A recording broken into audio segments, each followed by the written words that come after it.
पे क्या गुजरी भैया, दिल पे क्या गुजरी वो अनजान क्या जाने, दिल पे क्या गुजरी वो अनजान क्या जाने, प्यार किसे कहते हैं वो नादान क्या जाने। क्या सूरत है, अपने मुखार बिंदु से एक बार आई लव यू बोलो। दिल पे क्या गुजरी भैया कहते, भैया की तरफ से वो शेर बा, सुनो जवाब दियो तो दियो।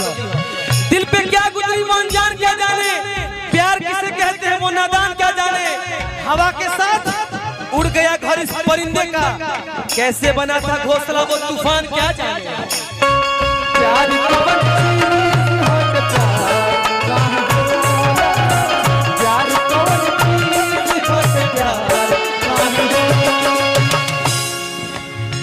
काहे ना सहाला प्यार के जुदाई एक दिल से,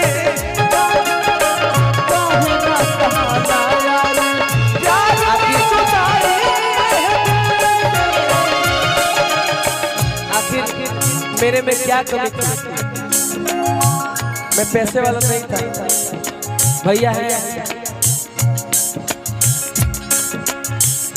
चिंता सताई जिंदगी बितेला मुश्किल से, चिंता सताई जिंदगी बितेला मुश्किल से। इहे ना बुझाला, इहे ना बुझाला रे फिर, इहे ना बुझाला रे फिर सार कब हो। रियल में आप सबके हमारा घर के रोजी रोटी चलावे, सच्ची बात। मेरा कोई पान का गुमटी थोड़ी है, मैं कोई प्रॉपर्टी डीलर थोड़ी हूँ। हाँ मैं खिलाड़ी का स्पोर्ट्समैन का लड़का हूँ, इतना जानता हूँ। लेकिन एक गाना का भैया भाव याद आ गया, आपके लिए कहूँगा। ये भैया बोल रहे हैं कि और इस दिल में क्या रखा है, और इस दिल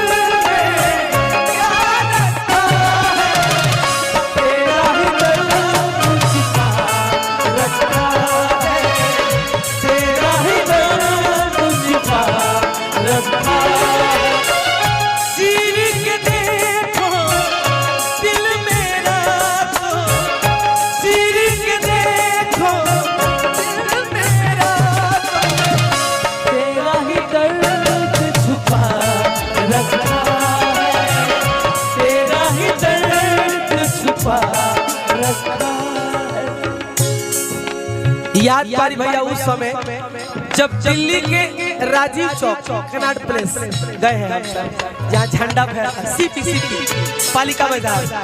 ओ माय गॉड, बैठो।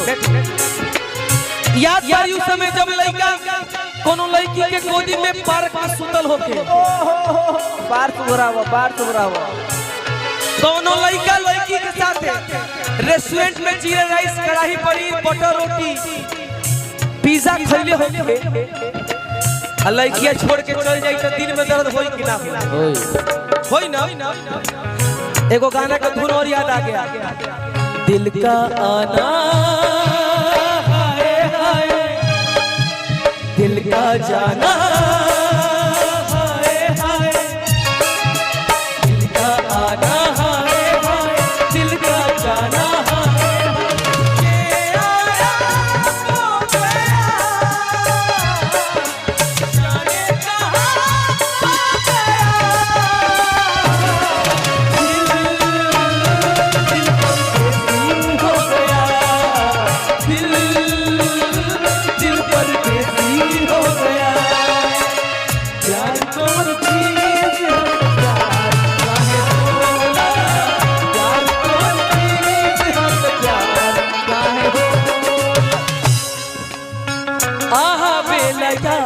जब मिलन के मीठी मीठी बतिया, जब मिलन के मीठी मीठी बतिया,